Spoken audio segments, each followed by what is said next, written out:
It is my hope that when I present you the double standard and the lies in the media, you show this to as many people as you can. You share with them evidence of the media lying over and over again, or at the very least being wrong over and over again. Now, many people say to me, Tim, I share this with my friends, my families, but many people just don't want to believe it and they don't care. I get it. I really do. I don't know how you solve for that. But my friends, we have a massive breaking story right now. Remember when they claimed that Russians were putting bounties on American troops? Fake news. Donald Trump said it was a hoax. The media said, how could Trump downplay this? He's letting our soldiers die. Turns out the story wasn't true. Most people thought it wasn't true. Most conservatives actually said there's no real evidence to suggest this is true. But here we go. The Daily Beast outright says Donald Trump might have been right to call it a hoax. Are you kidding me? I'm real mad this morning. You know, I try not to get too crazy and outraged on camera and try and keep things down. But it has been a very mind-numbing morning. The lies, the manipulation. This. You know, we had that story about the Supreme Court packing. They just came out and announced they want to do it. And Nancy Pelosi says maybe not, but it's infuriating. We can watch these depraved individuals just spit in the face of the American people. And I know that there are people who just don't care. Oh, the whole house is on fire and we're begging them, please. These people are burning it to the ground. They're like, shut up, I don't care. And then when the fire reaches them, because they don't care, they turn to the arsonists for help. Media, tell me what's happening. Let me show you some of this story from the Daily Beast, but I got this great thread from Drew Holden. Amazing. He says, today, President Biden announced his intention to end the war in Afghanistan to great media fanfare. You may remember back in 2019 and 2020, President Trump said the same thing. Let me know if you can spot the difference in coverage then versus now. This is going to be a segment where I go through, well, I should say, Drew Holden went through a ton of the media, all these articles showing you how they lie and they're spitting in your face and laughing at you. And there are still people who just don't care. But this is the big story. That claim about Russian bounties was just a hoax. Trump was right. They can't even say Trump was right. They can't even say Trump was right. They say Trump might have been right to call it a hoax. The Daily Beast reports. It was a blockbuster story about Russia's return to the imperial great game in Afghanistan. The Kremlin had spread money around the longtime Central Asian battlefield for militants to kill remaining U.S. forces. It sparked a massive outcry from Democrats and their resistance amplifiers. You mean you, Daily Beast? About the treasonous Russian puppet in the White House, whose admiration for Vladimir Putin had endangered American troops. But on Thursday, the Biden administration announced that U.S. intelligence only had low to moderate confidence in the story after all. Translated from the jargon of spy world, that means the intelligence agencies had found the story is at best unproven and possibly untrue. The United States intelligence community assesses with low to moderate confidence that Russian intelligence officers sought to encourage Taliban attacks,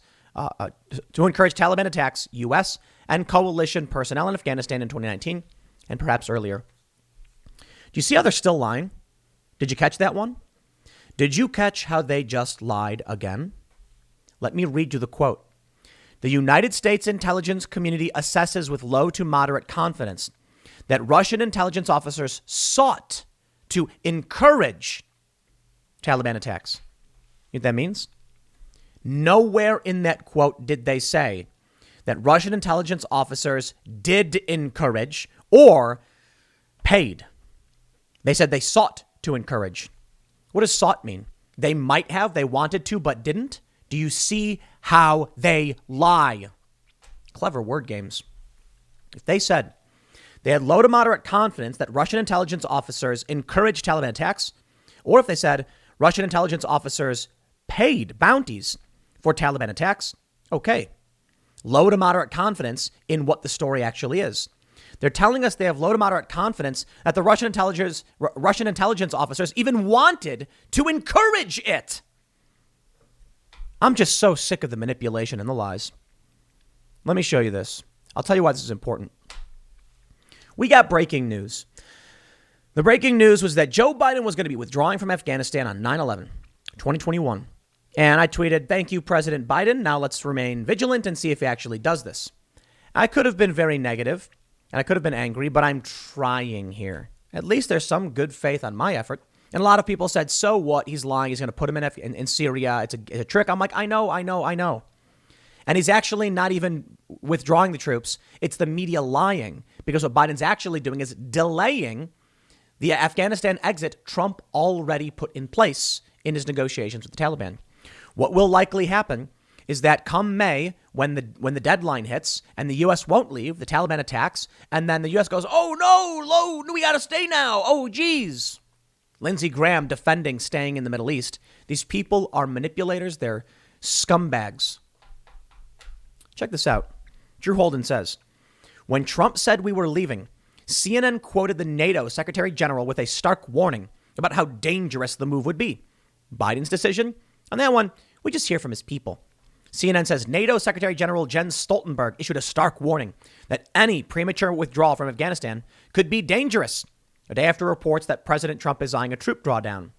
Today, as President Biden prepares to lay out his plan to withdraw U.S. troops from Afghanistan, a source familiar with his thinking. Oh, I love that one. I'm familiar with Joe Biden's thinking. He's thinking about groping children. How about that one? Yeah, you get the point. Drew says, one of the things I've discussed before is how outlets can frame the narrative they want by focusing on people who support or oppose a certain policy. It's misleading, but also a calling card of CNN.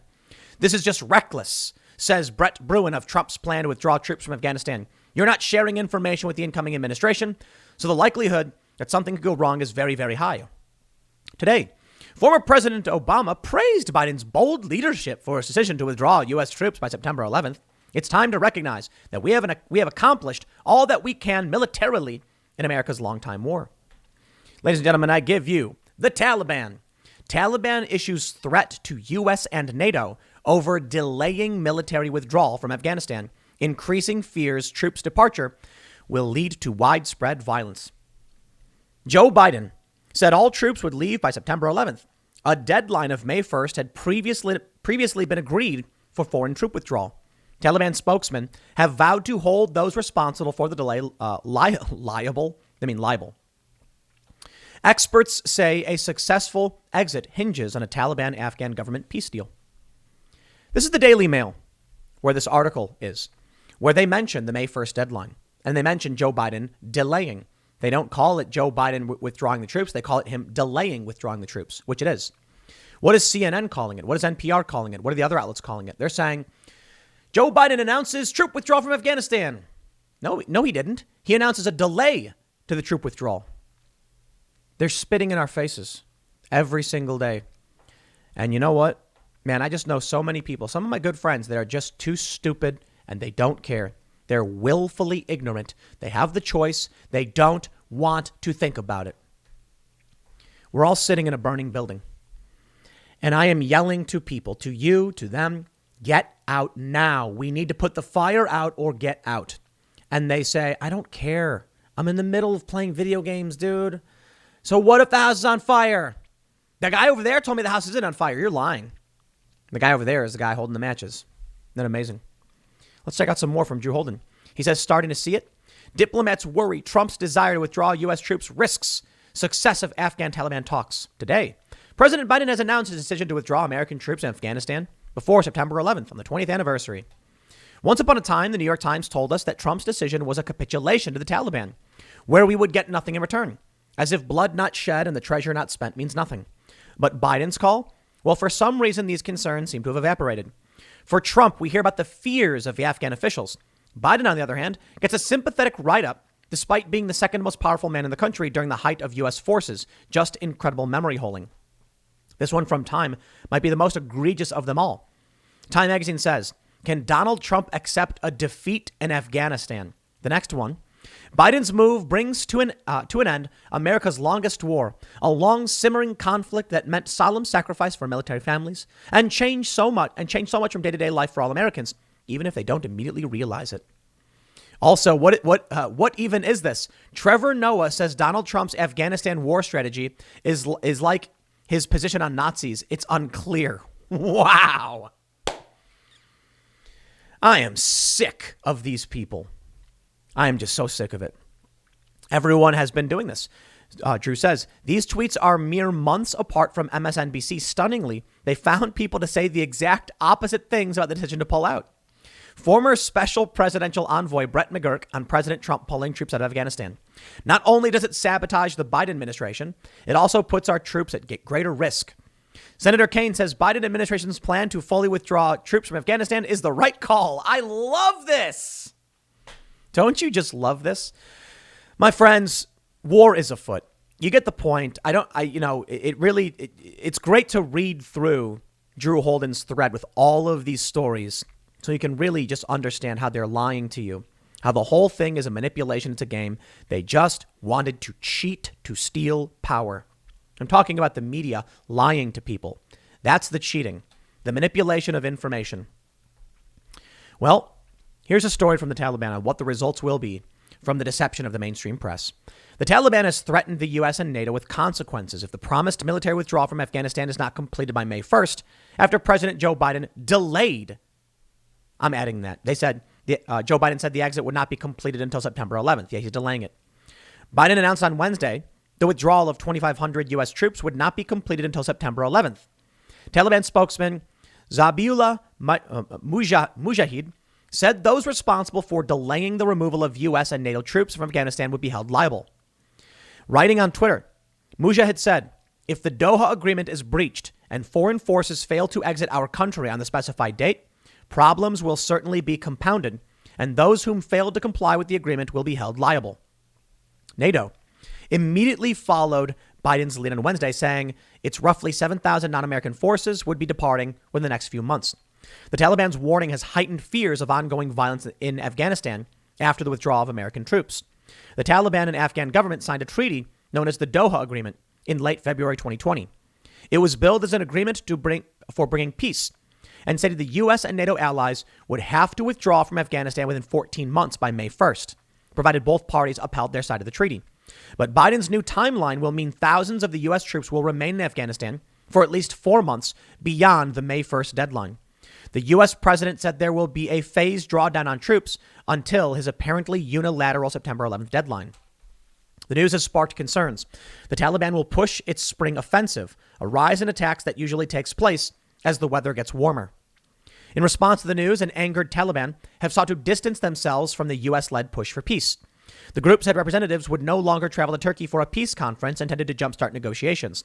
Spokesperson for the Taliban's political office, Mohammed Naeem, said until all foreign forces completely withdraw from our homeland, the Islamic Emirate, the Taliban, will not participate in any conference that shall make decisions about Afghanistan. Afghan President Ashraf Ghani has been more amenable to Biden's new deadline, tweeting shortly before the U.S. announcement. The pair discussed the issue over the phone. Ghani said on Wednesday, tonight, I had a call with President Biden in which we discussed the U.S. decision to withdraw its forces from Afghanistan by early September. The Islamic Republic of Afghanistan respects the U.S. decision, and we will work with our U.S. partners to ensure a smooth transition. This is incredible stuff. I think the real issue may be I'll start over. The delay may be strategic so that the Taliban retaliates and then the U.S. has pretext for staying in Afghanistan. Perhaps Joe Biden needs to keep the troops there to buy time as we're seeing an escalation in Syria and potentially in Ukraine, and we need to know where the troops will be going. I don't see how Joe Biden will bring these troops out of Afghanistan. I really, really don't. I think the delay is meant to make everyone kind of forget we're supposed to leave. Violence will occur, and then we'll just end up staying like we always have. Why? What is the strategic value of Afghanistan? Well, you have Afghanistan, and then you have another country, and you have another country. One of those countries is Iraq. Two of these countries surround the other country. Iraq and Afghanistan surround Iran. So I wonder, is the real goal of the military bases and the U.S. presence in these countries about having strategic positioning surrounding Iran? Now, I don't know if Iran is the next big target. It looks like war is about to erupt in Ukraine. However, apparently, the United States will not be confronting Russia in this manner. Some people will say it's a bad thing. I'm fairly anti-war. Ukraine could be invaded by Russia again, essentially, and it could be bad news for everybody. What do? Peace in our time, huh, Joe Biden? If Russia invades Ukraine and it could trigger wide-scale war. I don't know about world war, but it could get bad. If the U.S. moves right now to defend Ukraine, it could avert war. I don't know. I know I don't want war to happen, but I don't know how you stop a runaway train like this. Daily Mail reports Russia is threatening us with destruction. Ukraine warns Putin he will bear very painful consequences if troops cross the border as buildup continues and America U-turns on sending ships to the Black Sea. 80,000 troops have been placed along the Ukrainian border. This is scary times, man. Dmytro Kuleba, the country's foreign minister, said today that Moscow is openly threatening Ukraine with destruction by stationing 80,000 troops along its border, with more arriving every day.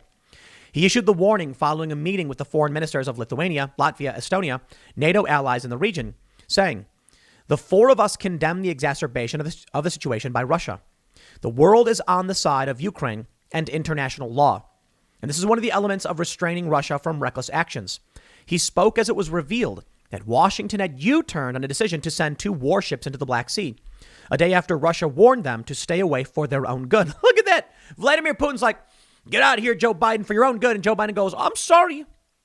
I love how they kept saying that Trump was deferential to Putin. Here you go, baby. Turkey, which policies the Straits, which leads to the sea, said on Tuesday that permission for the 2 warships to pass through was abruptly canceled with no explanation given. Elsewhere, it was revealed that Joe Biden is preparing to slap sanctions on Russia in response to bounties put on American troops in Afghanistan, stories of which are not true. Isn't that amazing?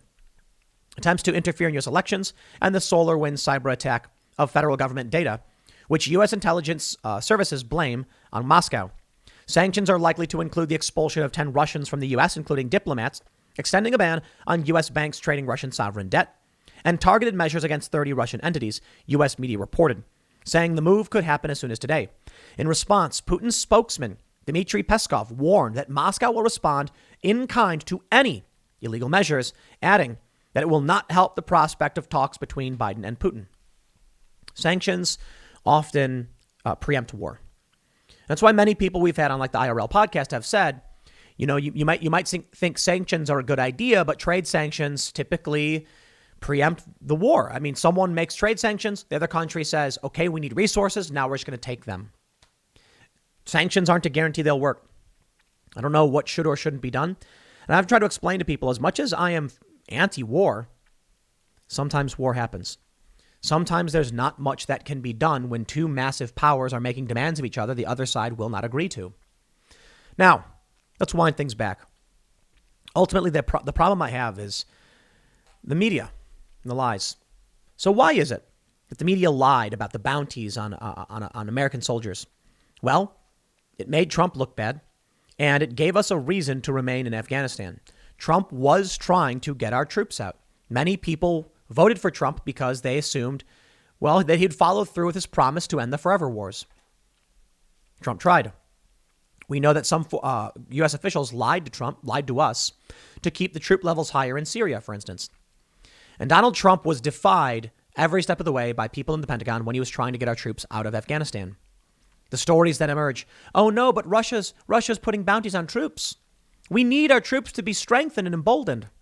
Now, we need the strategic positioning because the U.S. intends to engage in more conflict to offset Russian gas monopolies. I love it. There's no free market here. This is just the U.S. using their guns to expand their control over global oil. You control the energy, you control everything else. That's what the U.S. wants. Interestingly, the people who tend to oppose the petrodollar are the ones who sometimes, just happen to end up dead for whatever reason, like Saddam Hussein and Muammar Gaddafi. Hey, maybe it's all a coincidence, I suppose, that the U.S. needed to get a pipeline through Syria, and then, just like civil war erupts in Syria. How about that? Maybe it's all just a coincidence. Maybe the media keeps lying to us because it's just a coincidence. Maybe the New York Times covering up the Holodomor was a coincidence. Maybe the New York Times claiming there are weapons of mass destruction in Iraq, all just a coincidence.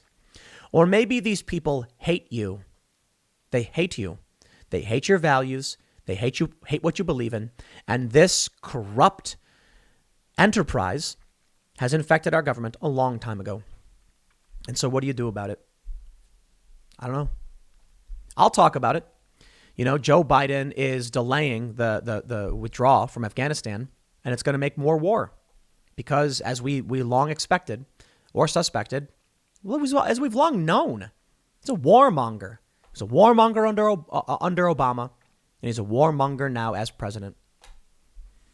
So what do you do? Honestly, I don't know. I've seen this fight my entire life. From the anti-war left, which eventually dissolved for the most part and became the pro-war left, I guess, to now the Trump supporters who are saying no more wars. You get a president exacerbating all of the problems and a media that covers it up. I don't know the solutions.